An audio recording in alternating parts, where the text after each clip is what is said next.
Welcome to another edition of the CEO's blog. Thank you for joining us. And John, how are you? I'm well today, Amanda. Yourself? Yeah, very well. It's been a big week for some of our participants on track. It certainly has, and it's good to see all winners, but when you get multiple events, well, that's something to celebrate. And we had Ashley Hart with her treble, Alex Smith and his team, Russell and Co with their treble, but one really good win was the slow down driver. Yeah, which was Joe Connolly at Penrith. I think he was going a bit too fast. And well, not too fast. He won the race, but in his main occupation, he quite often says slow down driver. But anyway, congratulations to all the winners. Ashley, you're a real star of the future, if not already now. Alex, you're a star. We're not talking too much into the future, and Joe Connolly, just keep up the good work. All right. Let's talk about the Indigenous Driver Series, John. It wrapped up. We had more heats at Parkes in Maitland last week. Yeah, Parkes rounded it out, and we have our drivers for the final, the JT Caffin Plate on at Menangle on the 28th of this month. But the effort at Maitland with the mini trots and the Indigenous dances was something really to compliment. I know Parkes, as I'm told by Michael Brown, backed up with some real cultural events, but Maitland, they went overboard, and well done to the Peter Allen, to, of course, the president up there, Wayne Smith, the hard-working do-everything, and Daryl Jackson for engaging with the mini trot kids. Yeah, most definitely.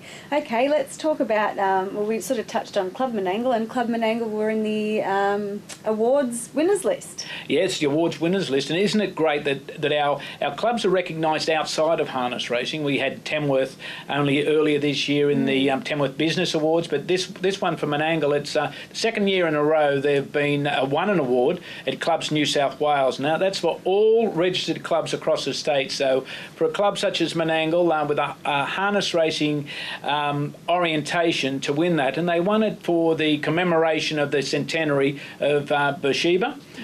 It was a battle, of course, crucial to the victory in World War I. So the effort put in by all the team out at Club Menangle, that was fantastic. They'll be back there next year. They're doing some great things, but as I said, it's harness racing orientated. The Trotters Awards night was on. Big roll out there. Flora and Blake and Troy, great job there. About 150 people turned out to that event at Penrith, and there were some great wins there, great recognitions. And of course, we have our awards on the 27th of October.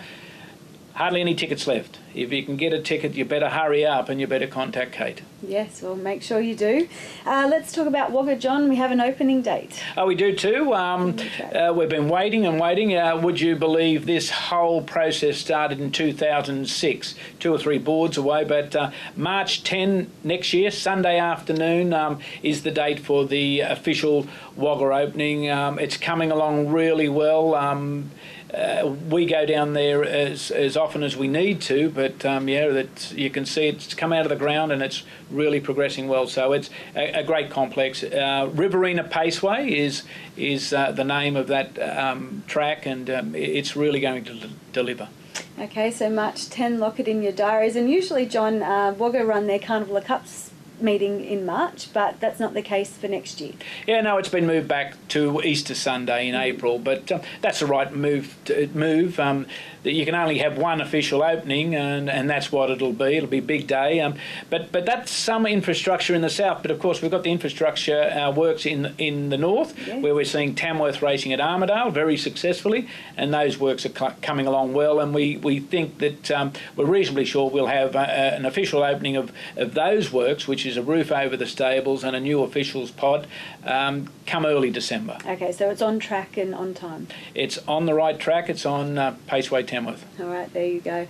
And one more topic I wanted to bring up with you, John. We have a bit of an update about trainer Graham Betts. Yeah, Graham unfortunately had what we describe as a simple training accident. Got tipped out when a horse fell, but his injuries are quite concerning. whilst he has no damage, as we know, to his spine, he certainly has some fractures in his back, and we're closely monitoring it. We hope that he's in Bathurst Hospital at the moment. We hope that he's transported to Sydney for further care very soon. But to Graham, we wish you the best and hope that we know you're in good medical hands, and we hope that continues, of course, and to Monica and the family. Where the whole harness racing fraternity, what's good about this, we get around and we help one another, and any assistance that can be given to the Betts family at this time, certainly it's there. And of course, I've spoken to Monica, and she can reach out to Harness Racing New South Wales, and we'll be there to help as well. Oh, great. Okay, John, what else do you have for this edition? Is that it? That's it for this week, but there'll be more next week. Yeah, look forward to it. Thank you for your time. Thank you, Amanda.